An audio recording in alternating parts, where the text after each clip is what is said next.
네. 자, 오늘은 이제 강좌의 마지막 시간입니다. 그런데 마침 또 이 한국교육원리학회 회원이 좀 몇 명이 와 있는데, 아마 친교회 여기가 있는 것 같아요. 근데 강의를 끝나고 마무리할 때 서로 소개하는 기회를 주셨어요. 질문이 많이 나왔는데, 정말 나는 질문을 볼 때마다 다가와요. 여러분을 본 것 같아서 고맙다. 근데 귀로 들어서 입으로 나오는 식 말고 여러분 뇌 속에서 나왔다는 게 상당히 의미가 있고 사실 그 뇌가 저 시간에 있지만은 여러분의 지식을 것입니다. 그 상태가 그러니까 그 소재는 엄밀하게 말하면 우리 머릿속에 있는 그 뇌의 상태예요. 내 질문은 모방을 할 수가 없기 때문에 자기 질문에 나오는 거예요. 질문 내가 힘든 것은 그 뇌를 잘 사용을 안 하기 때문에.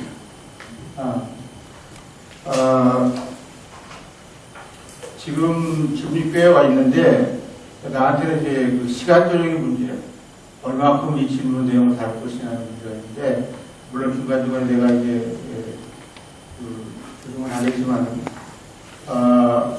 먼저 질문한 사람이 자기 질문을 읽고 그 다음에 내가 대답하는 방식으로 하고 아까 그 김장혁 저거가 얘기했듯이 이 질문이 나오는 것처럼 진행을 하겠습니다.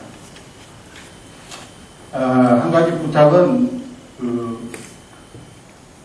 내가 답을 하면은 확실한 답을 줄 것이라든가 그런 생각을 아예 하지도 말라는 얘기죠. 그런 건 없어요. 또 한 번 더 생각해보는 기회가 됐으면 좋겠어요. 자, 그러면 바로 시작하죠. 맨 처음이 오형균 선생님인데 읽어보시죠. 네, 안녕하세요. 저는 한국교원대학교 오영준입니다.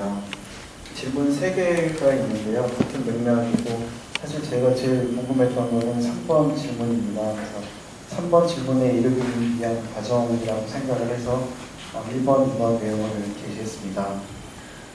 첫 번째, 좀 내용이 너무 길어서 죄송스러운데 읽어보겠습니다. 방상호 선생님께서는 메타 교육의 필요성을 언급하시면서 고기잡이와 물고기의 비유를 하십니다. 선생님께서는 전자를 과정, 후자를 결과라고 하시면서 고기잡이하는 것이 교육이고 그것을 훌륭히 해낼 수 있도록 체계적으로 안내하고 연구하는 것이 메타교육이라고 하십니다. 제가 여기 그 다음에 그 문장에 보시면 1번, 2번 이렇게 나눠놨는데요. 그럼 뒤에도 이렇게 이런 의미로 쓰이겠다는 거기 때문에 1번, 2번 이런 식으로 보시면 되겠습니다. 그래서 메타교육은 1. 교육, 소재로서 쓸 때 교육이고요. 두 번째는 활동으로서의 교육을 의미하는데 저는 일단 이렇게 이해를 했습니다. 이런 문장이 성립할 수 있는 것은 교육에는 이런 수두계적 속성도 있고 교육계적 속성도 있기 때문이라고 생각을 했는데 이런 식으로 표현을 해도 괜찮을까? 이게 첫 번째로 궁금했었습니다. 그러면 계속 넘어갈게요. 네. 내가 이거라고 시작할 때까지. 네. 그 다음에 두 번째 질문 내용 맥락인데요. 교육본 이론에서는 교육의 내재적 가치는 교육 안에서 발견할 수 있는 것으로 수도계의 품위 향상에 도구가 될 수는 있지만 교육 본의의 입장, 즉 내재 교육의 양태에서는 수도계의 품위 향상 그 자체가 목적이 될 수 없다고 합니다. 수도계의 품위 향상이 이루어지기만 하면 그것을 가능하게 하는 모든 것들이 교육이 될 수 있다는 기능주의 교육관도 흐르기 때문입니다. 그런데 메타 교육에서는 고기잡이를 더 잘할 수 있게 하기 위하여 교육이 일어납니다. 즉, 2번 의미의 교육에서 그 자체로 즐겁고 가치 있는 활동이라면 메타 교육은 더 교육을 잘하기 위한 이라는 수도계적 가치를 추구하는 듯한 느낌을 받습니다. 수도계적 가치 역시 메타 교육의 가치가 될 수 있는 것은 분명하지만 이에 대한 규정이 필요하지 않을까 하는 생각이 들기도 합니다. 메타 교육 역시 교육의 하위 범주로 다룬다면 메타 교육에서도 교육의 양상을 규정하고자 했던 이론 체계와 정합성을 이루어야 할 것입니다. 교육에서 그러하였던 것처럼 메타 교육의 가치와 필요성을 내재와 외재로 나눌 수도 있다고 생각합니다. 메타 교육 역시 교육이라고 한다면 메타 교육의 내재적 가치는 그 자체로 즐거운 것이라는 의미가 될 것이고 외재적 가치는 수도계의 품위를 올리는 것을 포함한 그 어떤 것이라고 규정하려는 시도를 해볼 수도 있습니다.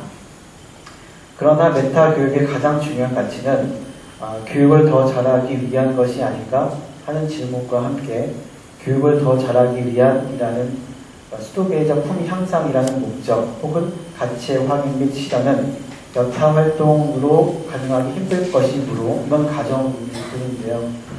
그 활동만 지니고 있는 고유한 가치라는 점에서 내재적 가치로 볼 수 있지 않을까 하는 생각이 듭니다.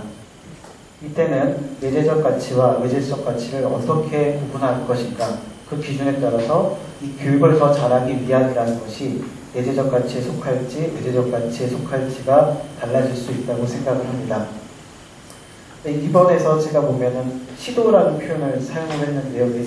외재 가치를 구분하면서 그렇게 했던 이유는 이렇게 좀 이렇게 옳지 않다는 생각이 있었습니다. 그걸 관련해서 3번에도 좀 드러났는데요. 우리가 일반적으로 교육의 내재 가치를 이야기할 때는 그 자체로 즐거움이라는 이야기를 합니다. 메타 교육이 교육의 하위 범주라면 메타 교육의 내재 가치 역시 그 자체로 즐거움이 되어야 한다고 생각을 합니다. 그러나 메타 교육의 내재 가치에 대해서는 이 정도 논의 갖고 말을 할 수는 없을 것 같아서 세 번째 질문에 도달하게 되었습니다. 우리는 어느 경우에나 교육의 양태에서 교육의 양상을 연구합니다. 교육 본이론에서는 본인의 선택에 따라 나타날 수 있는 교육의 양태를 외도교육, 공덕교육, 예제교육으로 구분합니다. 공덕교육은 수도계의 품위 양상을 본의로 하며 이때 교육은 수단이 됩니다. 결과적으로 보았을 때 공덕교육의 양태에서 수도계의 품위 양상이 그 개인이 이후에 경험하게 될 교육의 품위 양상으로 이어지지는 않습니다. 메타교육의 내재적 가치가 교육을 더 잘하는 데 있다고 한다면 메타교육은 소재로서 얘기할 때 교육의 품위 양상을 목적으로 하기 때문에 공덕교육의 양태를 띈다고 생각할 수 있습니다. 그러나 어떻게 보면 당연한 일이겠지만 메타교육에서는 일반적인 공덕교육의 양태와는 달리 소재에 해당하는 즉 1번 교육의 품위 향상이 곧 이후의 교육활동을 더 즐겁게 할 수 있습니다. 메타교육은 외도교육, 공덕교육, 예제교육의 양태로 설명하기 어려운 양태를 지닌 것은 아닌가 의심이 들었습니다. 그래서 이런 질문을 하게 되었는데요. 메타교육이 공공연하게 내세우는 가치로 판단했을 때 공덕교육에 근접한 것처럼 보이기도 합니다. 교육본이론에서는 교육을 놀이로 자주 비유합니다. 놀이의 소재는 얼마든지 바뀔 수 있습니다.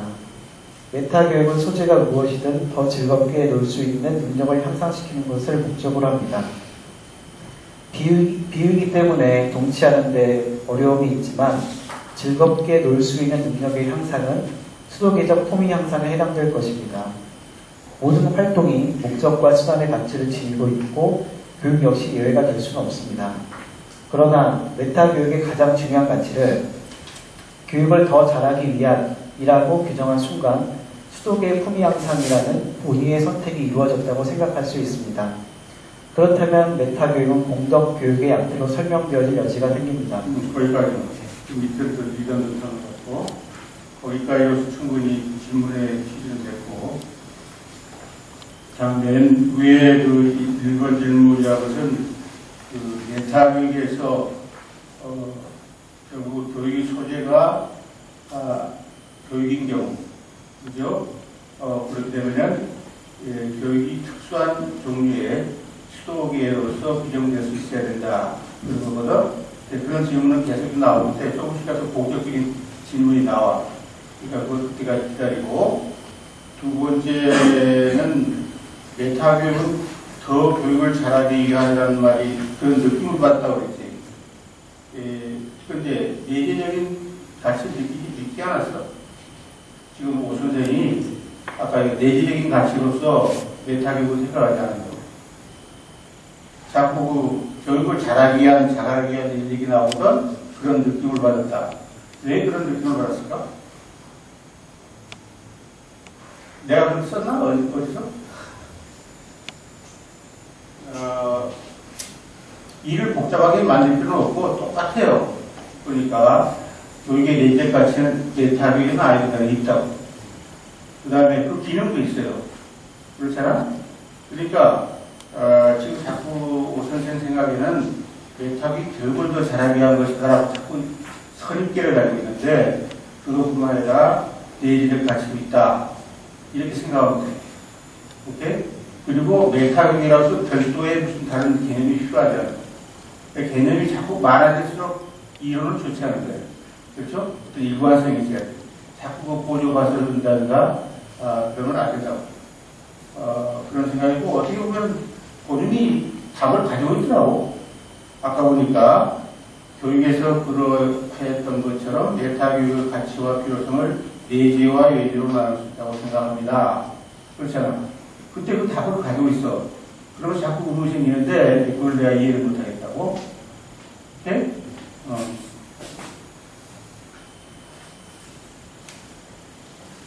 넘어가고 김유리.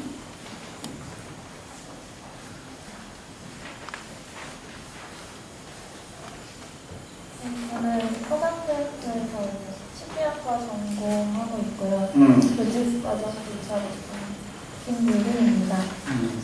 네, 읽어보겠습니다. 사실 저는 그동안에 제 마음과 머릿속에는 학문이나 한국적 이론들에 대한 회의감이 녹여져 있었습니다. 그러니까 단지 사업하기에 맞춰서 추상적인 언어로 작업하는 것들이 과연 현실사회에 어떤 도움이 될 수 있는가를 생각을 했었고요. 물론 지금도 이 똥물과 같은 생각이 모두 버려진 것은 아닙니다. 예를 들어서 교수님께서 교육 재생산 이론에 대해서 말했던 것은 저희가 충격을 주었습니다. 물론 그 학교 밖의 사실과 학교 안의 사실이 긴밀히 연결되어 있는 것은 당연한 사실이지만 동시에 불편한 사실 또는 재생산이 잘못된 것으로 보이기도 하거든요. 그래서 이런 좀 불평등 사회 그런 상황에서 순수하게 교육의 진리를 추구하는 것이 어떠한 의미가 있을까 하는 생각이 들기도 했고요. 지금은 이런 생각이 그릇된 것임을 조금이나마 깨닫고 새로운 인식으로 변화시키기 위해 노력하고 있지만 학문의 실용성에 대한 의문이 쉽게 해결되지는 않는 것 같습니다. 오케이, 거기까지가 하나의 질문이죠. 이 질문을 내가 이렇게 하고 이 친구도 아이가 얼마일까 하는 생각을 했어요. 그런데 나이가 꽤 먹었다면 좀 심각한 문제다 이런 생각이 들었고 나이가 어리니까 배울 게 많다 이런 생각도 들고 그래. 그런데 현실 사회에 어떤 도움이 될 수 있을까 생각이 들거든. 현실 사회라는 게 뭘까? 그 단일한 세계일까? 여러 가지 복잡한 세계일까? 그렇지. 그러니까 현실 세계 사회에 어떤 도움이라고 할 때 그 현실 사회라는 것은 종류가 다양하겠지. 예? 도움이라는 말도 다 다양하게 이해된단 말이야. 우리가 그 교육과 환경 얘기할 때 얘기했듯이 그래요. 그러니까 막연하게 생각하지 말고 현실 사회의 어떤 곳에 어떤 도움이 될 것인가 이렇게 구체적으로 생각하라고. 그렇죠? 여기는 도움이 되고 저기는 도움이 안 될 수도 있다고. 그러니까 이게 좀 더 구체적인 생각을 했으면 좋겠고 또 하나는 그 사회 재생산에 대해서 불편한 사실, 잘못된 사실 가운데 그 말은 무슨 말이에요? 불편해? 왜 불편할까? 왜 잘못했을까? 제가 생각했을 때는 그런 사회 불평등 계층들이 학교를 통해서만 그렇게 재생산되고 있다고 저는 실제로 생각하거든요. 그런 사실들이 저는 좀 불편하게. 아, 사회 정의에 비춰봐서 옳지 않다. 네. 그 논리가 서야 돼요. 그러니까 불편하게 생각하지 말고 무슨 개념적으로 사회 정의라든가 이런 방식으로 구체화시켜 들어갔어. 오케이? 근데 또 하나의 더 심각한 문제가 있어. 단지 상하탑의 가치와 추상적인 언어를 작업하고 이게 있잖아. 근데 사실은 지금 김양이 잘 모르고 있는데 학문의 세계라는 게 있거든. 그 학자에게 정말 심각한 실제야. 지금 그 사회 현실이라고 얘기하는데 그것도 실제지만은 학문도 학자에게는 가장 심각한 실제라고. 그러니까 언어 놀이 이런 거 생각하면 안 돼. 그렇지. 그러니까 학문도 하나의 실제고 학자가 되려는 사람한테는 가장 심각한 실제야. 그러니까 학문이 있고 실제가 따로 있는 게 아니라 학문이 실제의 한 종류라는 뜻이야. 오케이? 그래서 그 자체가 목적이 있어요. 학문의 목적이. 우리 강의도 그런 목적을 달성하려고 한 편인데 그건 뭐야 목적은? 대상 세대에 대한 올바른 인식이 들어도. 그렇지. 지금 강의도 실제 거기에 목적을 두고 있는데 전에도 얘기했지만은 우리는 일상생활을 할 때 언제나 어떤 세계에 대한 인식을 가지고 산다고. 그렇지? 근데 추상적인 언어라는 말을 썼거든? 근데 인간은 이상 누구나 추상적으로 살아. 그러니까 그게 별다른 게 아니에요. 근데 어떤 추상적인 사고를 하느냐, 이게 중요한 거지. 그렇잖아. 근데 상식을 기초로 사는 사람이 있어요. 난 상식이 가장 추상적이라고 생각하는데, 내 느낌은, 의미가 규정되지 않은 가장 추상적인 사고거든. 그걸로 사는 사람이 있고, 학문의 지식을 토대로 해서 사는 사람이 있단 말이야. 알았어? 그러니까, 추상을 어떤 것으로 추상을 하면서 사느냐 하는 문제지, 추상을 떠날 수가 없어. 그렇지? 또 그와 관련하여 내가 학문적 지식이 상식보다 더 구체적이라는 말을 했어요. 그런 말 했지. 그 정도 유리를 하자. 이거예요. 그렇지? 이제 그런데 그게 학문의 목적인데 학문의 실용성이 또 없는 게 아니야. 있다고. 그러면 학문이 잘 됨으로써 어떤 일이 벌어질까에 대해서는 연구의 과제죠. 그렇잖아. 미리 규정되는 게 아니란 말이야. 연구의 과제라고. 그러니까 학문이 있고 그 다음에 그 식용이 있다는 사실을 알았다고. 식용이니까 학문이다가 아니라고. 이게 유형성 기준이 있다고 그랬지. 그건 좀 문제가 있다고 내가 지적하지 않았나? 그렇지? 그래서 사실은 학문의 실용성은 무한대라고 말한다고. 그러니까 이게 순수 학문 그런데 순수 학문의 응용력은 무한대예요. 그러니까 무한대 말을 쓰기 싫으니까 순수 학문이라고 쓴 거야. 근데 거기에 비해서 응용 학문이라는 게 있어요. 이 응용 학문이라는 것은 특수한 목표 하나를 선택해가지고 그 목표를 달성하는데 학문을 이용하는 거예요. 그래야 응용 학문이라는 게 많지. 그렇잖아.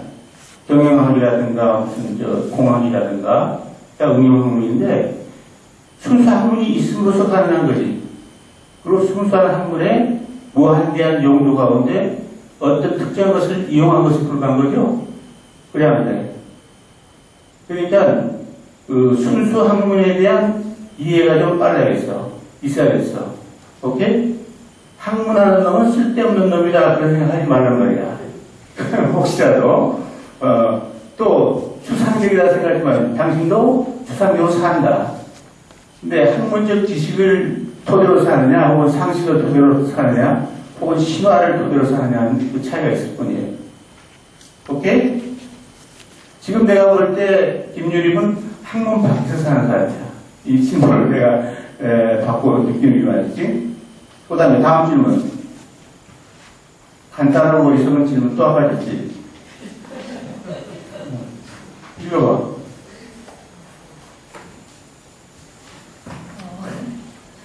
이와 관련하여 이제 간단한 어리석은 질문 하나만 해볼까 합니다. 네. 그 교수님께서 말씀하신 대로 교육은 그 자체의 내재적 동기와 그리고 내재적 가치를 추구하는 것은 저도 지극히 당연하고 저희가 추구해야 될 거라고 생각하지만 이를 실현할 수 있는 여건이 불충분하기 때문이라고 생각을 하거든요. 근데 이 생각 자체가 틀린 것인지 아니면 혹시 여건을 바르게 고쳐나갈 방안은 무엇이라고 생각하십니까? 간단하고 어리석은 것이 아니라 나는 그게 공감해요. 여건의 탓이다. 이거야말로 진짜예요. 내가 보기에. 근데 문제는 여건이라는 게 마음대로 규정되는 게 아니라 사실과 판명이 돼야 된다는 얘기죠. 어떤 여건. 그렇죠? 그러려면 이제 연구가 돼야 되겠지. 그 다음에 거기에 컨트롤할 수 있는 여건이 있고 컨트롤할 수 없는 여건이 있죠. 그렇잖아. 근데 컨트롤할 수 있는 건 말 그대로 거기에 적응할 수밖에 없어요. 그렇죠? 컨트롤할 수 있는 것은 그 컨트롤의 주체가 어떤 것이냐에 따를 텐데 그 주체 나가로 컨트롤을 해나가겠지. 그렇지? 여기서 그걸 다 처방할 수는 없다는 거예요. 오케이? 넘어가도 돼? 그 다음에 신한화 선생.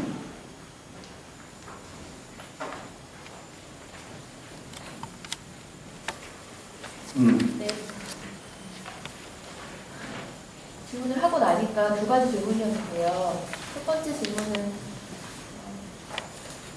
생각해보니 이게 채용 구조의 문제인가라는 생각을 좀 다시 하게 되었습니다. 좀 너무 주관적인 변화가 너무 많이 들어가 있다는 생각이 들었는데 어쨌든 그러한 1번 질문을 듣겠습니다. 주관적인 생각이 많아야 좋은 거예요. 제발 그런 소리 하지 말라고. 뭐가 객관이야 그렇게. 우리 주관을 다루고 있어요. 오케이. 네, 교육 논리론에서 교육은 하와와 상부가 일어나는 과정이며 하와와 상부는 각각의 내재를 따르고 있음을 전제한다고 이해하고 있습니다. 그렇지 않으면 단지 가르친다거나 설명한다거나 전달하는 것이겠지요. 이러한 하와와 상부가 일어나는 교육의 공간 중에 그 미술관을 예로 드셨는데 그것은 하나의 작품을 소재로 교육이 이루어진다고 보시는 것인지 궁금합니다. 큐레이터나 작가님 말씀하신 대로 관람객이 당혹스럽지 않도록 작품에 대한 정보를 단지 설명하거나 전달하는 것이 아닐까라는 생각을 합니다. 저는 하와의 내재율을 따르고 있지 않다고 보는 것입니다. 특히 큐레이터의 경우는 작가의 의도를 전달하는 행위에 그치는 것이 아닌가라는 생각이 들었습니다. 또 작가를 하더라도 작품에 대한 자신의 의도를 설명하는 것이지 그것이 하와인가라는 의문이 들었습니다. 저는 상부는 가능할 것이라고 생각합니다.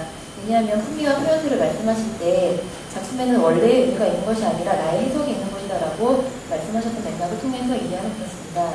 작가가 전달하는 작품에 대한 정보를 얻고 이를 통해 자신의 상부는 일어난다고 봅니다.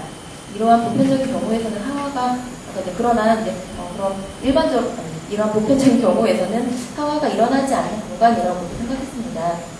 제가 하와를 잘못 이해하고 있는 것인지요? 근데 일방적인 미술관이 있는 건 아니죠. 특수한 미술관이 있는 거지. 특수한 미술관이 있는 것이고 마치 특수한 학교가 있듯이. 그런데 지금 신한화 선생이 묘사한 바에 의하면 이것은 하와하는 것이 아닙니다. 그렇죠? 근데 하와하는 것도 있겠다라는 거죠. 내가 간단히 예를 들었던 것은 미술관 관장이 있는데 큐레이터 정도가 아니라 교육관이 따로 있대. 별도의 교육을 시킨대요. 그 교육관에서. 그런 걸 두 번에 한 말인데, 그러니까 어떤 미술관은 교육에 내재해서 교육을 하고 있고, 나머지는 교육인 것처럼 보이지만 교육을 하지 않고 있다. 이렇게 생각하자고. 오케이?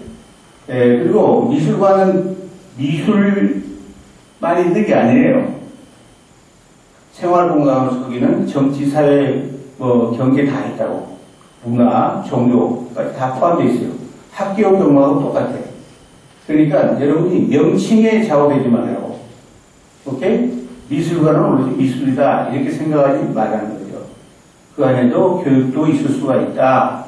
이런 걸 내가 예시한 것이고, 그 다음에 한 가지나 문장을 고치고 싶은 게 있는데, 작가가 전달하는 작품에 대한 정보를 얻고, 이를 통해 자신의 상고를 일어난다고 봅니다. 마치 작품에 대한 정보가 소재인 것처럼 되어 있잖아. 그렇잖아요? 근데 그걸 이렇게 고쳐보란 말이죠. 상고를 하는데, 그러니까 상고의 내재를 따르는 활동을 하는데, 작가의 작품을 참고한 거죠. 그렇잖아. 여러분들은 무슨 작품을 상고한다는 생각을 알고 있어요. 상고를 하는데 작품을 참고하는 거지. 교과서도 마찬가지야.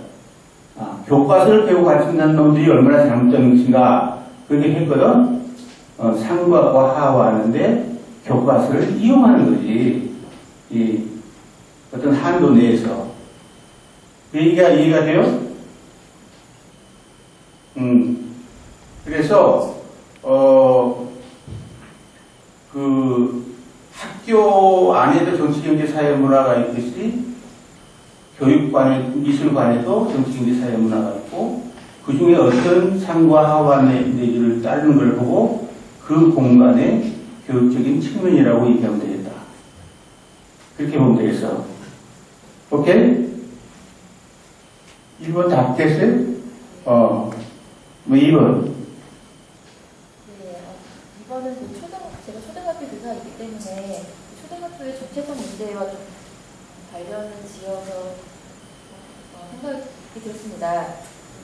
교육계에서는 초등교육의 특수성을 많이 이야기하고 있으며 교육대학의 경우는 특수대학으로 분류되어 있습니다. 그러나 지금까지 초등교육이 왜 특수한지에 대해서는 누구 하나 명확하게 제시하고 있지 못하다고 생각합니다.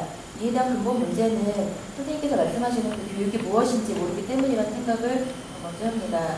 그러나 교육 본이론을 접하면서 초등학교 교육이 중등학교 교육과 다를 수 있겠다라는 생각을 하게 되었습니다. 그런데 이것은 극과 극, 완전히 교육 공간이거나 완전 그렇지 않거나 하는 측면이 있는 것 같습니다. 현재 초등학교에서는 한 명의 교사가 여러 교과를 가르치고 있습니다. 교육 본이론으로 본다면 이러한 체제가 가지는 근본적인 문제, 그 하나의 수독에 특정 학문에서 선진일 수 없는 자연의 교사라는 것 자체가 이미 교육이 일어날 수 없는 제도인가의 문제입니다. 중등학교의 경우는 특정 학문을 전공한 자, 이것을 품위가 높다고 해야 하는지 여부는 좀 잠시 더 적어두고 합니다. 하여간 그런 사람들이 있기 때문입니다. 그러나 달리 생각해보면 현재 초등학교는 비교적 낮은 학문적 소재를 다양하게 활용함으로써 교육 활동이 이루어질 수 있는 여건을 가지고 있다고도 볼 수 있지 않을까라는 생각을 하게 되었습니다. 그러기 위해서는 교사가 교육이라는 수도계에서의 품위가 높아야 한다는 존재가 있어야 될 것 같습니다. 즉 초등학교에서 교육의 품위가 높은 하와자가 교육의 소재로서 비교적 낮은 학문적 소재들을 다양하게 활용한다는 것인데, 근데 이제 이것은 학문에 대한 품위를 가지고 있지 않은 사람이 그것을 소재로 교육의 소재로 활용할 수 있는가의 문제가 드는데 이런 생각이 가능한 것인지 궁금합니다. 오케이. 우선 신현아 선생이 초등학교하고 초등학교 교육을 구분하고 있어요? 개념적으로. 완전히 다르죠?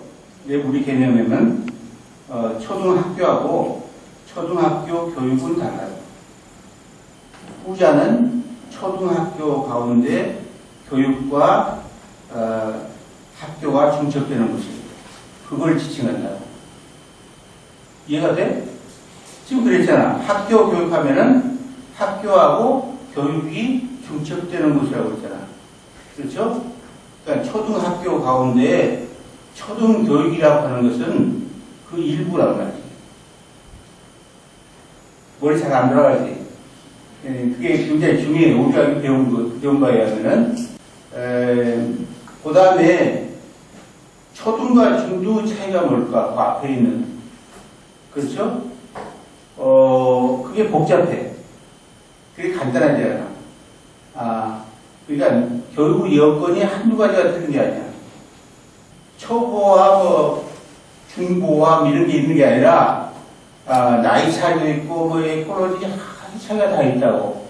그렇죠? 그러니까 여건이 한두 가지 차이가 있다고 생각하면 안 된다 라고 하는 것이고, 그 중에 하나가 소재의 수준이 들어갈 수 있는 거죠. 그래 안 그래? 중등학교 교육의 소재가 초등학교 교육의 소재보다 더 높다, 이런 생각을 할 수가 있다는 말이죠. 근데 그 분류는 소재 중심으로 되어 있죠. 교육 중심으로 된 게 아니라. 그렇잖아. 근데 교육 중심으로 또 그걸 바꿀 수가 있지. 내가 내 책에서는 고급 교육과 저급 교육이라는 표현을 이렇게 했다는 거죠. 그렇잖아. 그런 구분이 가능하다. 그러면 어떤 초등학교에서 고급 교육이 진행될 수가 있고, 반면에 어느 고등학교 혹은 대학교에서 저급 교육이 일어날 수 있다. 이런 말이 가능한가, 안 가능한가? 가능하단 말이죠. 오케이? 그러니까 소재의 높낮이가 아니라 소재가 소재답게 내재에 비해서 적용되느냐가 문제죠. 고하가 아니라, 그 얘기는 이 강의 시간에 내내 얘기했던 거군요. 교육의 소재와 관련해서. 그 점을 좀 유의해 주셨으면 좋겠어. 아직 좀 모호하다면 이제 최성욱 선생님이 가르칠 리가 있네. 그래서 여기 다 얘기할 수가 없다고. 오케이. 이지은 선생. 이지은 선생 어디 있어? 안 왔나? 안 나온 거구만. 보는 게 틀림없어? 안 나왔어? 오케이. 그러면 박승배 선생. 질문이 5개인데요. 1, 2번은 같은 것입니다. 첫째, 장 교수님의 생각과 뒤의 생각이 어느 지점에서 일치하고, 또 강의 도중에 조금 다르다고 말씀하셨는데 일치하지 않는지. 거의 다 하나씩 나갑시다. 근데 나는 이 주의 전공자가 아니에요. 그러니까 주의를 잘 모르니까 나하고 주의가 어떤 차이가 있는지를 정확히 얘기하기 힘들어. 그러니까 이것은 연구 과제가 아닌가.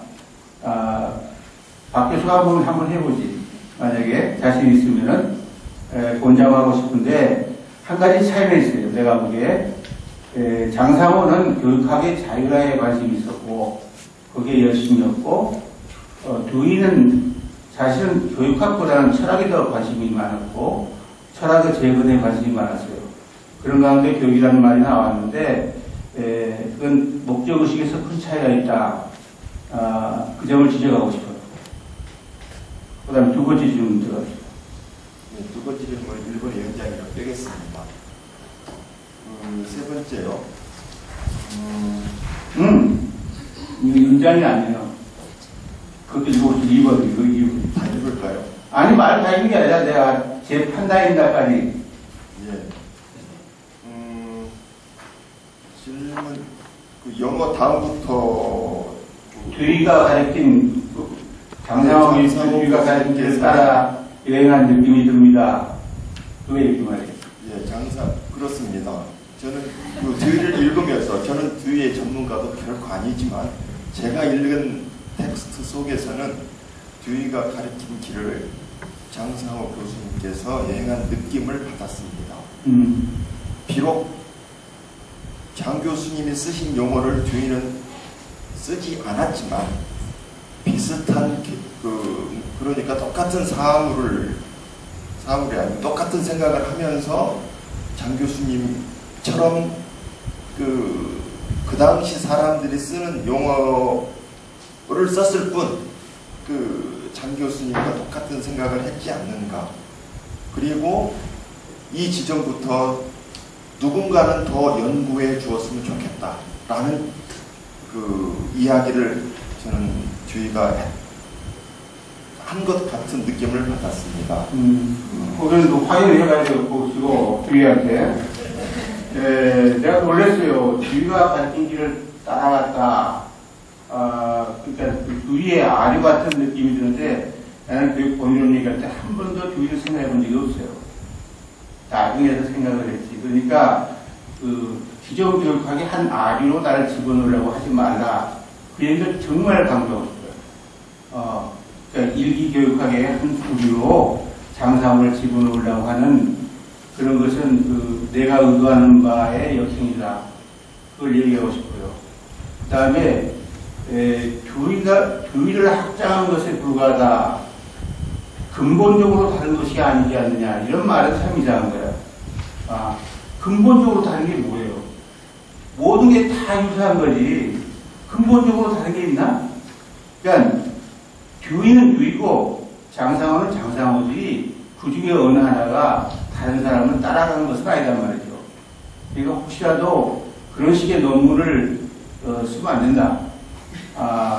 내가 따라가 본 적도 없다. 이걸 지적하고 싶어요. 가별적으로 인정하고 그 중에 어떤 점이 공통점이 있다. 어떤 것이 차이가 있다. 이렇게 가야 돼요. 오케이? 나는 아무튼 간에 내 교육 본의론은 제1기 교육학을 다 부인하고 있고 그 토대 위에서 성립이 됐다. 따라서 나를 어떤 기존 교육학의 한 아리로 취급하지는 말라. 이렇게 보고 싶어요. 오케이, 3번 질문. 교육 본의론에서 포착한 그 교육 활동을 하는 과정에서 일기 교육 학자들, 그러니까 교사 양성가들이라고 흔히 부르는 이 사람들이 만들어 놓은 지식을 사용할 수도 있지 않을까요? 만일 그렇다면 교수님께서 말씀하셨듯이 학교학도 그 나름대로 일류 학문이지만 그 학교에 대한 학제적 연구로서 존재할 수 있다라고 말씀하셨기 때문에 학교학 전공자, 그러니까 학교학과 교육학을 동시에 두 개를 병행하는 일이 가능해요. 네, 교사 양성 집단에서 필요한 지식은 학교와 교육학만큼이나 모든 학문이겠죠. 뭐든지 좋아요. 교사 양성이 필요하다면은 굳이 학교학과 교육학에 기반시킬 필요는 없는데 만약에 이것이 서로 보완관계에 있으려면은 학교학에 대한 개념의 의의가 완전히 달라요. 다 바꿔야 해요. 그러니까 학교학에서는 교육이라는 말을 써서는 안 돼요. 더 좋은 말이 있으니까 그 좋은 말로 바꾸고 그럼으로써 학제 연구의 의미가 있다. 학교학에서 아직 밝히지 못한 측면을 교육학이 보완할 수 있다. 이렇게 되는 거죠. 그런데 지금 학교학처럼 교육이라는 말을 마음대로 쓰는데 거기다 보완관계는 있을 수가 없다는 거죠. 무슨 뜻이에요? 그러니까 학교학이라고 할 땐 정말 학교학이어야 되고 거기에 교육이라는 말이 들어가서는 오히려 혼란스럽다. 보완관계보다는 갈등 상태가 있다. 그러니까 학교학이라고 하지 말고 내가 교직학 그런 말도 했고 좋은 말이 다 있다고 했는데 그러니까 교육사회학이라는 사회적 사실을 다루는 학문 이라든가 사회적 사실을 다루는 이류 학문이라든가 이런 좋은 말이 있다. 그러니까 그런 식으로 쓰면서 보완관계를 이룰 수가 있다. 그러니까 정확히 말하면 학교학 속에 이를테면은 교육사회학, 교육철학, 행정학, 심리학 이런 게 있다면은 그때 교육이라는 말은 빼라는 거죠. 그렇죠? 그 다음에 교육학을 다 추가하면은 보완관계가 성립된다. 그런 얘기죠. 오케이. 5번 들어가시죠. 4번. 교육의 수레바퀴로 표현되는 교육 본의론에서 포착한 교육의 모습은 현상의 기술 또는 현상 포착을 가능하게 하는 개념은 소위 바람직한 교육행위를 수행하기 위한 처방으로 받아들여서는 안 된다는 것이 제가 판단입니다. 교수님 강의를 들으면서 제가 옳게 판단 행위가 있는지. 예. 근데 이제 바람직한 교육 행위가 또 뭐냐는 문제가 있어요. 우리 이제 그 강의 내용으로 볼 때, 교육 활동이라는 게 있고, 그걸 평가하는 방법은 여러 가지가 있죠. 바람직하냐, 아니냐에 따라서 그냥, 바람직하지 못한 교육 행위가 있는 건 아니란 말이죠. 그러니까 교육 활동, 교육 행위가 있을 뿐이지, 그 다음에 그 교육 활동, 행위를 평가하는 그 바람직이라고 하는 것은 여러 가지 기준이 있을 수 있다. 그 생각이 돼요? 예. 이제 그렇게 되고, 그 다음에, 처방으로 받아들여서는 안 된다는 판단을 했다는데, 왜 안 되는지. 왜 안 될까? 저는 그렇게 느꼈습니다. 강의를 들으면서. 그러니까,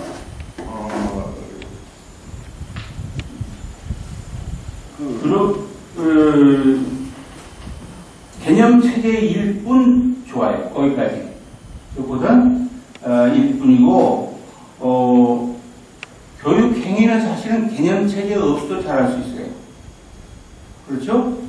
그 점에서 나를 이해했다면은 옳게 이해한 거다. 그러니까 반드시 교육 행위를 잘하기 위해서 교육에 대한 개념 체계를 가질 필요는 없다. 필연적으로 개념체계를 갖지 않고도 인류 역사상 교육 활동을 잘한 사람이 너무 많구나. 그렇죠. 그렇게 해석해 준다면은, 나는 박 교수하고 억울해한다. 예. 그렇죠? 자, 그 다음에 5번. 수많은 연구 주제를 말씀하셨습니다. 이 강의에서.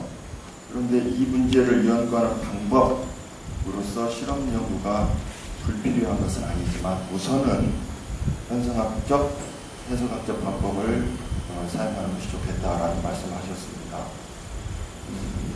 일기 교육학은 흔히 이제 실증 과학으로 자신을 자리매김하기로 하려고 했는데 2기 교육학은 그렇다면 문학, 정치학, 역사학과 같은 학문의 성격을 가지는 것인지. 오케이. 그것도 교육학의 시험 연구가 불필요한 건 아니에요. 그런데 우선으로 볼 때 지금 고유한 개념 체계를 구축하는 게 우선돼야 된단 말이죠. 개념이 있고 이제 사실에 대한 판명이 있는 거거든. 그래서 그런 거지 교육학이 시험 연구가 필요 없는 건 아니에요. 우선 그렇단 말이에요. 지금 형편으로 보면은 경험 연구가 앞서고 있는데 개념도 없이 개념이 먼저 정립되고 경험 연구를 하는 게 순서이기 때문에 내가 그렇게 얘기했다고. 그렇죠? 이제 그 점을 이해해주고 또 하나는 지금 교육학이 어느 계열로 들어가느냐는 문제가 질문이 됐어요. 그런데 지금 뭐 인문학과 사회학의 경계가 분명한 건 아니야. 집단이 이제 달라졌고 그렇기 때문에 이론적으로 얘기할 수 없지만 지금 현 포로는 일단 사범대학에서 떠나야 된다는 건 한 가지고 사범대학에서 교육학의 그 불행은 사범대학에서 출발했다는 거죠. 전에도 내가 얘기했지만 일단 사범대학을 떠나야 되고 간다면 인문대나 사회대로 가는데 글쎄 모르겠어. 어떤 측면을 두고 가는지 모르지만 그 사회대 정도는 좋지 않을까. 경제학도 있고 심리학도 있고 또 무슨 이 사회학도 있고 그러니까 그런 계열로 가면 어떨까 하는 생각이 들어요. 아니, 내가 만약에 총장이고 정권이 있다면은 너희는 사회대 쪽으로 붙어라. 그렇게 얘기하고 싶은데 나한테는 그런 정권이 없고 그런 프레퍼런스가 있습니다. 그런 생각이 듭니다. 오케이? 네. 넘어갑시다. 그 다음에 서지혜. 네, 안녕하세요. 저는 신명여자대학교에서 교육학을 전공하고 있는 서지혜입니다. 첫 번째 질문은 아까 오영민 선생님께서 하셨던 것 같아서 넘어가고요. 두 번째 질문은 꾸미는 체험 구조이기 때문에 언어적 소통을 통해 꾸미를 표현하거나 전달하는 것에는 한계가 있다고 하셨고 또 단 단순히 언어적 표현에 모방하는 것과 그것이 지칭하는 체험을 구축하는 것은 전혀 별개의 일이라고 지적하셨습니다. 그런데 대부분의 경우에 이러한 지적은 매우 타당하게 적용될 수 있다고 느꼈는데요.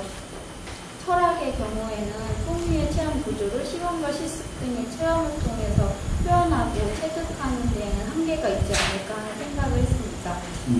그래서 언어적 소통에 의한 전달이 불가피하다는 생각도 들었고요. 플라톤의 이데아 사상을 생각해 봤을 때 그러한 어떤 형이상학적인 개념이라고 표현할 수 있는 것들을 언어적 소통 이외에 어떤 다른 방법에 의하여 전달을 할 수 있을까 하는 생각이 들었고, 또 철학과 비슷한 특징을 가진 수도계가 철학 이외에도 있을 텐데 그런 경우는 어떻게 풍미의 전달과 풍미의 체험이 가능할지 그런 의문이 들었습니다. 오케이.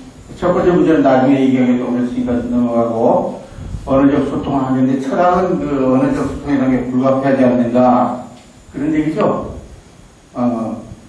근데 내가 보기에 지금 한국 철학 특히의 큰 문제는 바로 여기에 있다고 봐.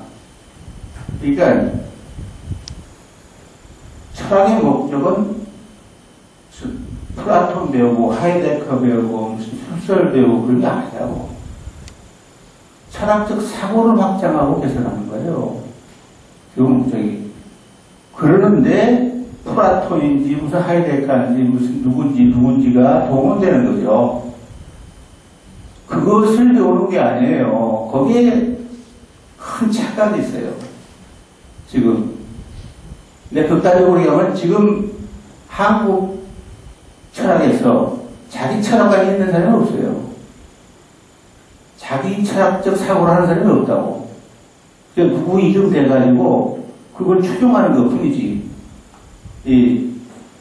여기에 지금 문제야. 그걸 철학한다고 생각하면 안 돼요. 철학적 사고를 확장하고 개선하는 거예요. 철학의 목적은.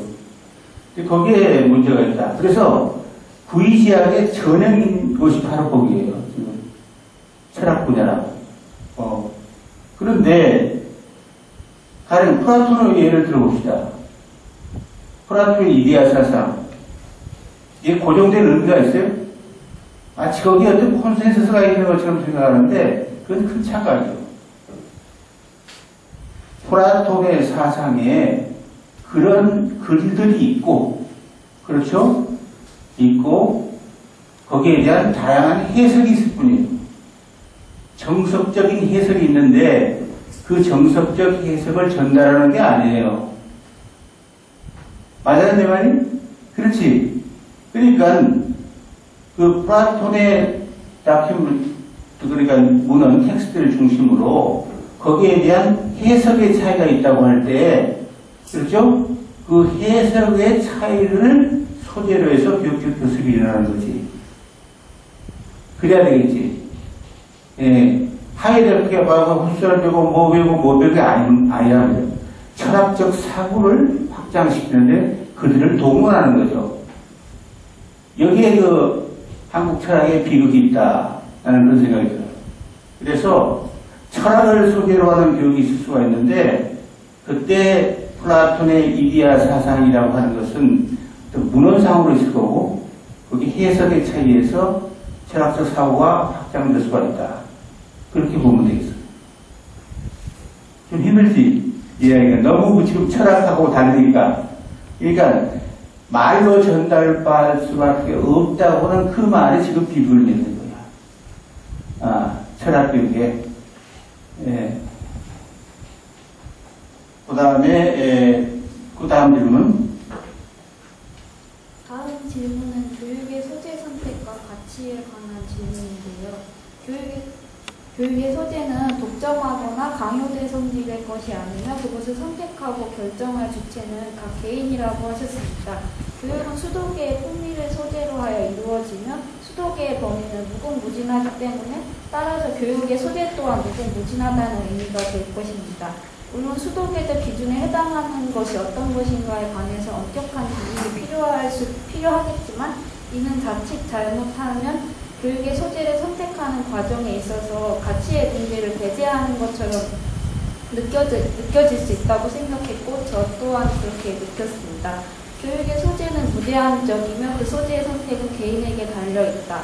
또 교육의 내재율을 충실하게 따르는 것이 가장 중요하다고 한다면 극단적인 경우에 비도덕적인 소재를 바탕으로 하는 것도 교육이 될 수 있지 않을까 하는 생각을 했습니다. 물론 교육과 윤리나 도덕 등의 문제는 별개이고 무엇이 도덕이고 무엇이 윤리인가의 문제도 따져보아야 하겠지만 인간의 삶에 있어서는 교육만이 존재하는 것이 아니라 교육이나 어떤 윤리, 도덕 이런 것이 복합적으로 작용하고 존재하기 때문에 인간의 삶 속에서 교육적인 활동을 향유하기 위해서는 그 부분에 대한 배려나 고려가 반드시 필요하다고 생각을 하는데 이 부분에 대해서 어떻게 생각하시는지 궁금해요. 우선 교육만 세상에 중요한 게 아니에요. 모든 게 다 중요해. 그러니까 교육만 중요하다고 하는 것은 틀린 얘기예요. 내 강의에서 그렇게 얘기드리지 않았어요. 그렇죠? 그 다음에 비도덕적인 소재를 바탕으로 한다. 이건 좀 분석의 필요가 있는데 비도덕이라면 어떻게 해석하느냐는 문제야. 그러니까 도덕 아닌 것, 그렇죠? 이러고 한다면 도덕 이외의 교육 소지에 될 만한 게 너무 많죠. 학문과 예술, 그것도 소재가 될 수 있는 거지. 그렇잖아. 그 다음에 비도덕이라는 말을 윤리의 어떤 수준이라고 본대. 그렇죠? 낮은 데서부터 악부터 선까지가 있잖아. 그렇죠? 근데 절대적인 선도 없고 절대적인 악도 없는 거지. 그러면 얼만큼 비도덕적이고 얼만큼 도덕적이라고 봐야 되겠지. 그렇죠? 그것이 교육의 소재는 될 수 있어요. 그렇죠? 도덕이라는 소재의 측면에서 종류상 어느 정도의 비도덕이 도덕적 품위가 교육의 소재가 될 수 있다고. 그 말 알겠어요? 지금 상당히 그 머리를 잘 굴려야 돼.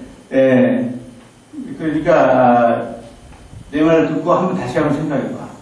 오케이? 비도덕이라는 게 도덕 아닌 다른 수도계를 포함한다면은 얼마든지 있을 수 있다.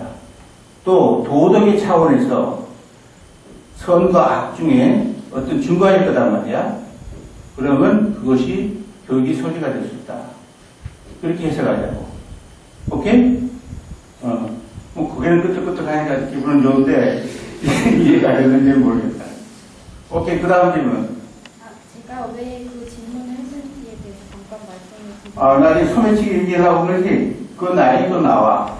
그러니까 그 얘기는 또 나중에 얘기할게. alright. 세 번째 질문.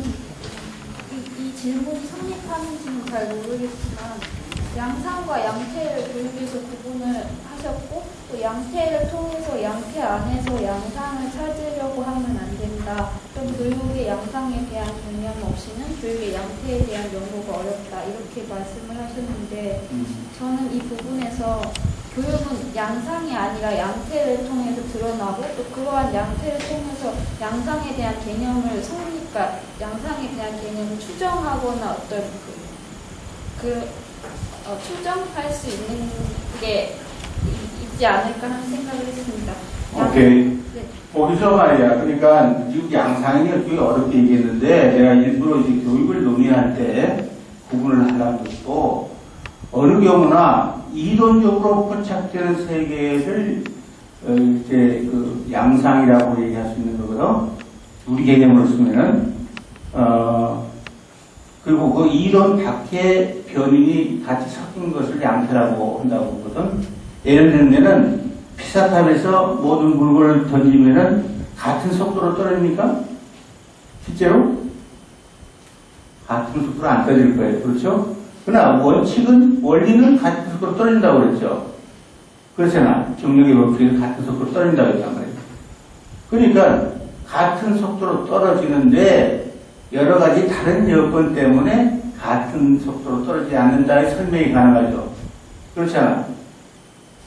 그러니까 다르게 떨어지는 걸 보고 거기에 같이 떨어진다는 사고를 할 수도 있고 또 또 그 반대일 수도 있는 거죠. 그렇지? 꼭 양태로부터 양상이 연구가 된다는 말은 할 수가 없다고. 그렇죠? 또 고려를 끄떡했으니까 이해했다고 보고. 그 다음에, 교육의 품위. 교육의 품위에 대해서 내가 얘기를 좀 할 필요가 있을 것 같다. 이건 사실 연구 주제예요. 지금 다 확정된 것이 아니에요. 그런데 교육 본이론의 한계가 있어요. 이게 논의하는데. 왜냐하면 교육 본이론은 교육 발전의 한 단계를 얘기했을 뿐이에요. 그러니까 그 교육의 양상을 교육 본이론에 고정을 시킨 거지, 교육의 양상도 발전할 수가 있어요. 알겠어요? 이렇게 얘기하면 좀 복잡해지니까 내 이론 체제 내에서는 고정된 거는 보죠. 양태와 구분하기 위해서. 그렇지? 근데 어떤 다른 연구를 보면은 교육의 양상도 변한다고 할 수가 있다고. 그렇지 않아요? 근데 그때 교육의 품위라는 것이 확장이 되는 거란 말이죠. 지금 교육 본에서 교육의 품위를 얘기한다면 아주 협소하게 정의할 수밖에 없어. 억지로 한다면 이를테면 그 외도교육의 양태, 무슨 공덕교육의 양태, 내재교육의 양태, 내재교육의 양태에서 내재교육에 일치하는 정도, 이 정도로 굉장히 협소하게 제한된 범위에서 규정할 수밖에 없잖아. 그렇잖아? 근데 만약에 교육의 양상도 변한다는 어떤 연구가 나온다면 그 폭은 훨씬 넓을 수가 있다. 그리고 지금 연구 과제다. 이렇게 봐주란 말이죠. 오케이? 그래서 교육의 품위 얘기는 조금 이따 더 얘기가 나올 수도 있지만 미리 그런 얘기를 하자고요. 이 단계에서.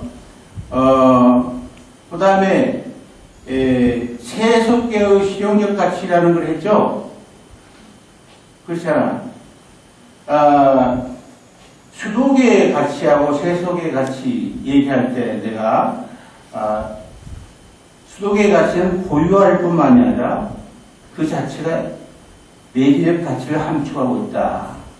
그런 얘기를 했어요.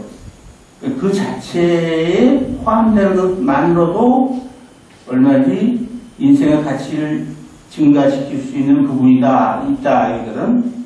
근데 세속계는 고유한 가치라는 건 틀림없어요. 그런데 그 내재적 가치가 그 안에 있느냐, 이건 의문스러운 거지. 그렇죠? 그러니까 무슨 부귀영화 그 안에 내재적 가치가 있느냐, 삶이 편리해서 그런 것이지 그 자체가 추구할 만한 인간다운 측면이 있느냐, 이런 문제가 있단 말이죠. 그래서 단순한 능력의 차이라고 생각하지 말자는 거지. 품위를 인간으로서 간단히 실현시키고 수호지하고 그 자체로서 가치를 느낄 수 있는 어떤 것, 수도계의 가치라고 그런다. 그렇게 보자고요. 그렇죠? 그 다음에 나는 교육의 범위를 자꾸 확장하는 것은 싫어요. 나는 가능한 한 줄이고 싶어요. 다른 것과 구분하는 방식으로. 그런 게 내 취지다. 내 이론적 입장이다. 그렇게 보자고요. 오케이? 그 다음에 권지혜 선생.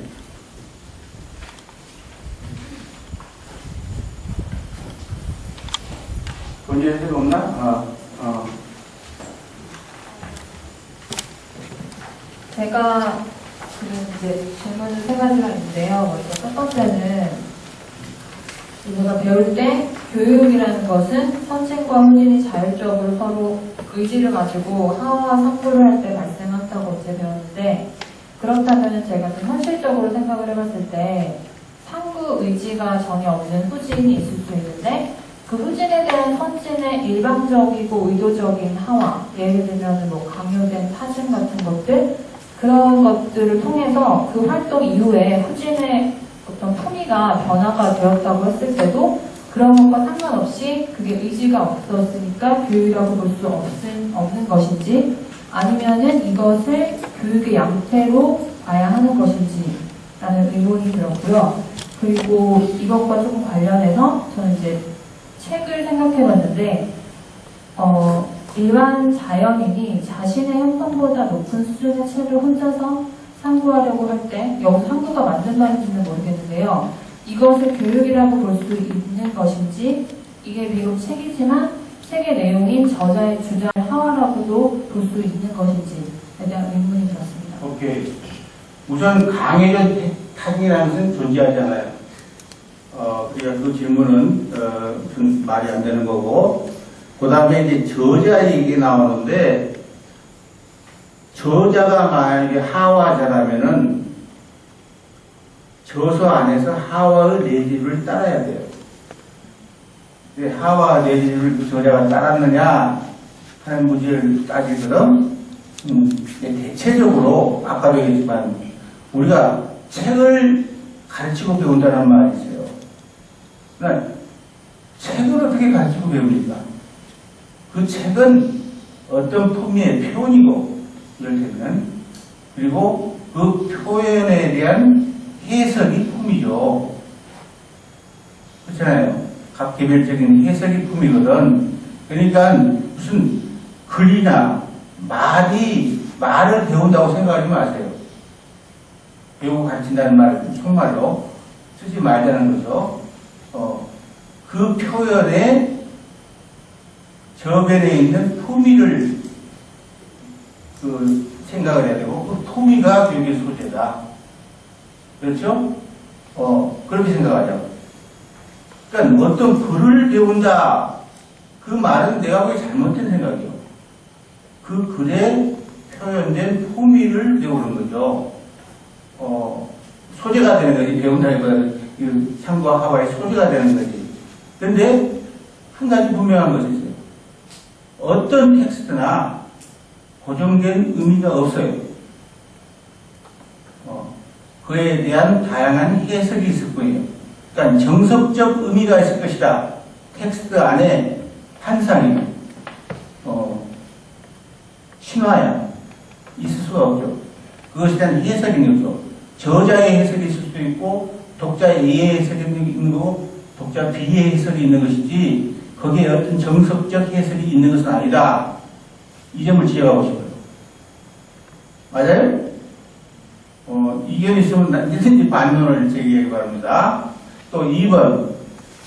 네, 이번에 제가 수업 시간에 들은 예시를 들을 때 생각이 든 건데, 이제 수준별 수업의 경우에 교육본 이론의 순차와 역차의 원리를 보았을 때 교육에 유리하게 작용할 수 있다고 볼 수 있습니다.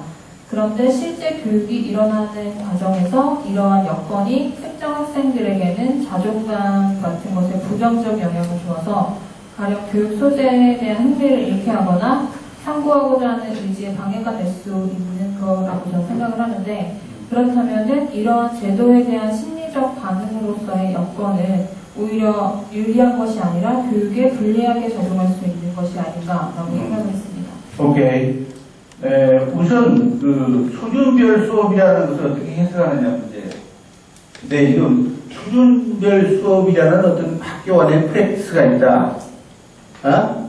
그건 그냥 그것이에요. 내가 얘기하는 것이 아니란 말이죠. 네, 만약에 순차와 역차의 내재류를 고려한 어떤 것이 있다면 그것은 교육적인 활동이라고 할 수 있다. 그런 얘기를 했죠. 그런 것이고, 그 다음에 그 수준별 역차와 순차의 논리에서 운영되는 어떤 프랙티스가 있다고 할 때 거기는 항상 여건은 문제가 있다. 물론 지금 질문자처럼 부정적인 것도 있고 긍정적인 것도 있죠. 그건 고려의 대상이 돼야 된다. 그렇죠? 항상 여건을 고려해야 된다고 그랬잖아. 그 실천에 옮길 때, 현실 세계 때 실현시킬 때. 그래서 그것은 별도로 고려할 사항이고 상당히는 또 검증을 요한다. 아까 자존심에 부정적인 영향을 준다는 것은 선언적으로 부정되는 게 아니라 검증을 해야겠죠. 그래야 안 그래요? 그렇다는 거죠. 그 다음에 질문 3. 3번은 품위를 평가하는 방법에는 여건의 평가와 기능의 평가라는 것이 있고, 이것의 둘은 구분되어야 한다고 구분되어야 하는데 여기서 기능의 평가라는 것은 품위를 높이기 위한 교육이라는 측면에서 교육을 통해서 품위를 평가할 수 있다고 봅니다. 그런데 이것은 품위의 평가라기보다는 교육 자체에 대한 평가가 아닌 것이지, 그리고 품위를 높여주는 것이 교육의 기능이라고 봐서 그러면 교육과 품위가 관련이 있기 때문에 교육을 통해서 품위를 평가할 수 있을 것인지 이런 질문이었습니다. 품위는 그 자체로서 그 내재적 평가가 필요하다겠죠. 그때는 수도계적인 평가죠. 그렇죠? 근데 교육 입장에서는 외재적 평가죠. 그렇잖아. 얼마큼 품위를 높이느냐 하는 문제가 있단 말이죠. 그런데 수도계를 외재적 평가 가운데 교육의 평가가 있다고 했잖아. 교육의 소재로서의 평가가 있다고 했죠. 그렇잖아. 그것은 수도계의 품위의 높낮이와 상관이 없다. 그런 평가를 했어요. 그 다음에 품위의 높낮이를 결정함에 있어서 교육적 교섭이라는 것이 하나의 증거가 된다. 그런 얘기를 했죠. 그 세 가지를 구분했으면 좋겠어. 돼요? 그러니까 지금 이게 자꾸 우리가 머리가 써야 되는 것은 서로 혼동돼서 안 된 말을 써서는 안 된다는 얘기예요. 이렇게 다른 것은 다른 것대로 구분을 해야만 사태를 정확히 판단할 수 있는 거란 말이에요.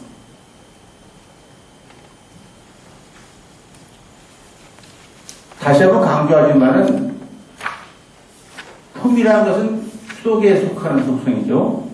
그리고 그 수도계의 내재적 평가로 의하면 품위가 높을수록 좋고 품위가 낮을수록 나쁜 거죠. 그렇잖아? 근데 수도계의 입장에서 교육 평가는 외재적이 아니에요. 외재적이죠? 또 교육에 내재적인 것이 수도계는 외재적이고, 근데 교육에서는 품위를 소재로 취급한다. 수단으로. 그것은 높낮이와 상관없이 교육 주체의 품위 순위가 어떻게 해서에 따라서 결정이 된다. 그렇게 얘기를 했잖아. 그렇죠? 그 다음에 품위의 높낮이를 결정하는 방법은 여러 가지가 있는데 그 중에 교육적인 관행이 포함된다 해서 교육적 관계에 의한 품위의 우위, 열등 어떻게 판정할 수 있냐를 우리가 다뤘다고. 그 세 가지를 복합적으로 생각을 해야 된다. 각각 다른 것이다. 이렇게 보자고요. 그 다음에 배현주 선생. 네, 서울의 소리학교 배현주입니다. 저는 질문이 3개가 있었는데요. 지금 앞에서 또 강재 선생님이 하신 거랑 질문 내용이 조금 비슷한 것도 있기도 한데 일단 1번부터 읽겠습니다. 같은 혹은 유사한 분야와 교육의 가치를 가진 개인이 모여서 공동으로 교육 활동을 하는 상부와 하와의 단체를 가정할 때 교육의 내재율을 그 단체를 구성하는 개인 모두가 동시에 아니면 또 혹은 비슷한 시간대에 동일한 형품을 체득하는 것은 거의 불가능에 가깝다고 저는 생각을 합니다. 그렇다면 교육의 내재율을 공유하는 집단이라고 정의를 할 수 있고 없고는 과정, 비교적 광범위한 시간대를 전제할 수 있어야 하는 것인지 그게 궁금하고요. 또 혹은 구성원 모두가 차상품의 체득이 있을 때 비로소 교육적 분석이 있었던 집단으로 평가를 할 수 있는 건지 그것도 궁금하고요. 그게 이제 첫째 문제죠. 네. 그건 단체라고 해서 내 입장에서는 교육의 여건입니다. 교육의 주체가 될 수 없어요. 교육의 여건이다라고 하는 거고, 한 단체의 집단적 품이라고 하는 것은 상정하기 힘들다. 그런 얘기예요. 그래서 결국은 개체가, 그 공동체에 소속한 개체가 교육의 주체다.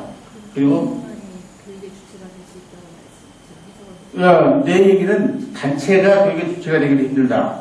내 입장은 개인이 이 교육의 주체고 단체라고 하는 것은 사회학적 개념으로 여건에 속하는 것이 아닌가 그렇게 본다고요. 오케이. 2번. 책을 쓴다는 일은 하와 의지가 깔려 있는 거라고 저는 생각을 하는데요. 물론 뭐 저술의 과정에서 그 저자에게 상고가 일어나기도 하고 그 저자가 또 미래의 독자들에게 청구하는 일이 있을 수도 있을 것 같습니다. 그런데 저술은 기본적으로 독행하와일 거라고 미래의 독자를 상정을 그렇게 하고 독행하와가 아닐까 싶은데요. 미래의 독자가 그 책을 읽고 그 책을 통해서 어떤 걸 상고할 때 그 책을 통해서 뭔가가 일어난다면 이 독자는 독행 상고를 하게 되는 건지, 그렇다면 미래 시점에서 교육은 더 이상 독행 하와나 독행 상고가 아니라 그 상고 하와가 합쳐진 그 협동 교육이 되는 것인지, 그게 똑같은 얘기예요. 이거는 어떤 텍스트를 배우고 가르친다는 말 하지 말자는 얘기죠. 제발 그건 좀 머리 좀 생각했으면 좋겠어. 그건 어떤 통일을 반영한 것에 불과하고, 우리가 상부 활동을 하면서 하와 활동을 하면서 하나의 자료로 활용하는 거죠. 무엇을 잊고 있는 게 상부 활동이고 쓰는 것이 하와 활동이다 이렇게 생각하지 말자는 얘기예요. 너무 간결하죠? 그렇게 좀 사고를 바꿔줬으면 좋겠어요. 오케이? 근데 우리가 글을 배우고 글을 가르친다 이런 걸 했기 때문에 온갖 착오가 일어나고 얘들이 고생을 하는 게 아닌가 그런 생각이 들어요. 오케이. 3번. 교육계와 수도계, 세속계는 명확하게 구분이 될 수 있는 것이라고 하셨는데요. 제 생각에는 교육계, 수도계, 세속계가 본래 그 어떤 속성이 있고 그 속성에 따라서 구분이 되는 게 아니라 교육 본인의 이해를 통해서 그 속성을 알아보는 그 문제랄까 프레임 같은 게 생기고요.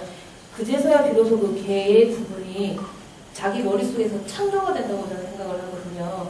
근데 물론 뭐 이렇게 창조된 개의 구분은 당연히 이렇게 세계가 명확해질 거라고 생각을 하는데 저의 이해가 지금 제가 제대로 너무도 마음에 드는 말을 한 것 같아요, 나한테.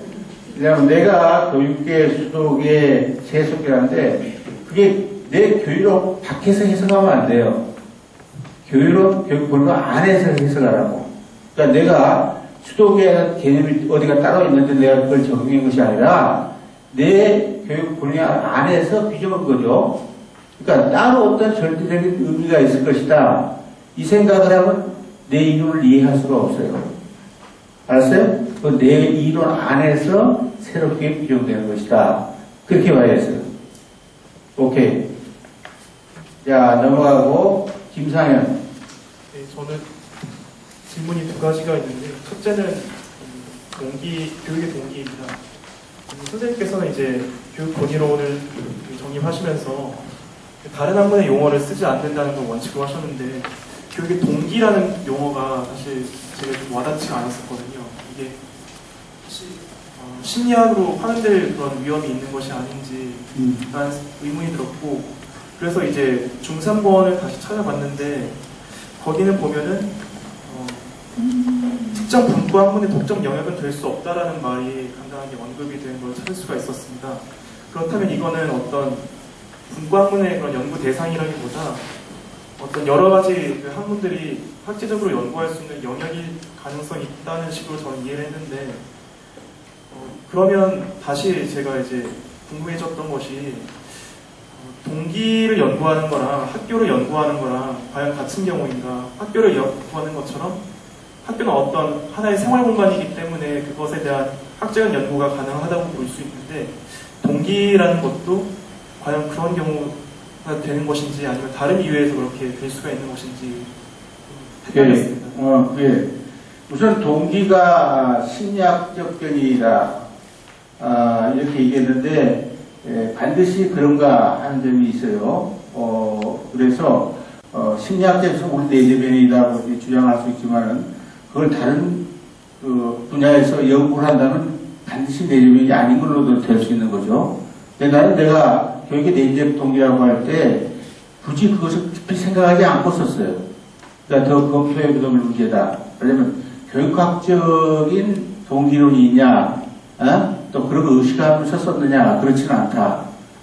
그 얘기를 할 수 있고, 다만 심리학에서 교육의 동기는 다루지 않는다. 이건 분명해요. 설사 심리학적인 동기 개념을 쓴다고 하더라도 교육의 동기를 다룬 적은 없다. 그 정도 얘기를 했죠. 오케이? 그 다음에 지금 교육과 이들 인식, 동기, 가치들의 차이는 무엇입니까? 그랬지? 그 답이, 질문이. 그래. 근데 지금 비교라는 것이 어떤 것인지를 잘 모르는 것 같아요. 김상현은. 이를테면, 내가 다시 김상현한테 물어요. 노란색과 사각형의 차이는 뭡니까? 노란색과 사각형의 차이는 뭐예요?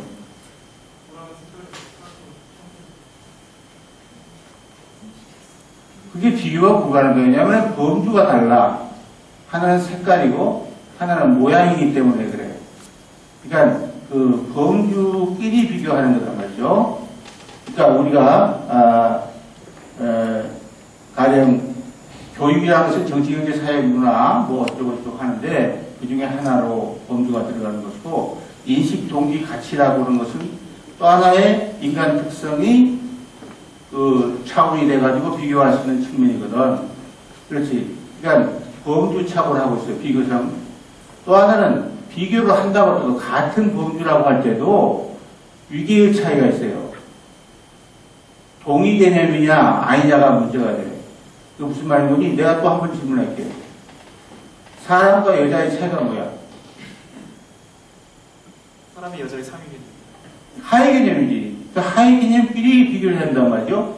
여자와 남자의 차이는 구분되죠. 그런데 남자와 인간과의 차이는 하위 개념이 때문에 내포가 되잖아. 그 안에. 그렇죠? 그러니까 비교가 안 되는 거지. 그렇잖아요? 그래서 무엇과 무엇을 비교한다고 할 때는 동일한 범주고 동의 개념이 있어야 된다. 그게야. 그러니까 그걸 한번 다시 생각을 해봐. 오케이? 난 깜짝 놀랐어요. 교육과 이들 인식, 동기, 가치 차이가 뭡니까? 할 때 그냥 깜짝 놀랐다고. 그러니까 그 비교의 그 방법, 질문 자체가 잘못된 것 같아요. 오케이. 그건 생각하기도 하고. 그 다음에 교육학이 나오죠? 2번. 2번은 제가 오늘 아침에 이거를 제가 잘못 질문을 하지 않았나 생각이 들어서요. 그래서 한 가지는 있어.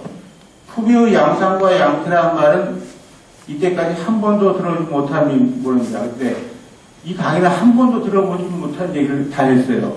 그래 안 그래? 그러니까 이상한 일은 아니다.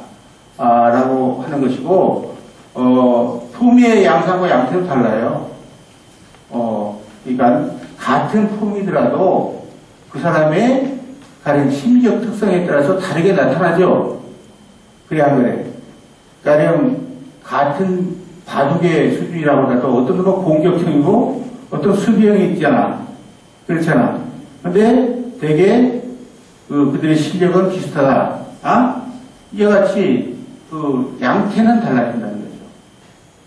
온갖 게 다 포함되기 때문에 그 얘기를 했고 또 하나 김상현 군의 질문 가운데 품위 양상은 항상 일정함으로 그렇게 되어 있죠.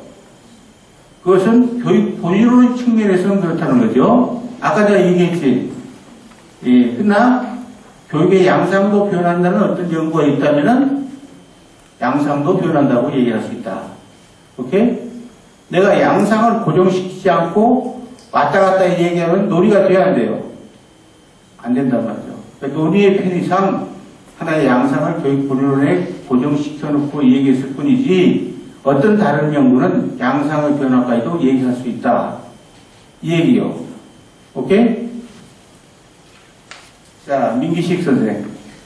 예, 저는 저기 두 가지 질문을 놓았는데요. 첫 번째는 이번 그 강의에 대해서 기존의 선생님께서 누가 촬영해 줘야 되는 거 아니야? 이거? 예. 이거 앞으로 나와서 해도 돼. 괜찮습니다. 그래서 해봐. 예, 항공과 교육 그 시리즈랑 특히 중상군과 관련해서 어떤 면에서 이 강의 자료를 이제 나중에 또 계속 다시 보면서 활용할 수 있을지 어떤 점에 좀 주의해서 보았으면 그렇게 선생님께서는 생각하시는지 궁금하고요. 거기 1번이죠? 질문이? 네. 두 번째. 네. 나는 이번에 강의를 영상으로 찍으라고 그랬어요. 그 영상을 내가 좋아해서가 아니라 남길 필요가 있다. 라는 것이죠. 그러니까 영상은 내 여생보다는 생명이 더 길다고 보고, 만약에 내가 죽고 나서 그냥 내 생각이 아무 후진이 없이 연결이 없이 사라진다면 좀 어렵지 않은가. 그래서 누구라도 나 같은 문제에 봉착한 사람이 내가 간 길을 이 흔적을 통해서 다시 또 재인식할 수 있겠다.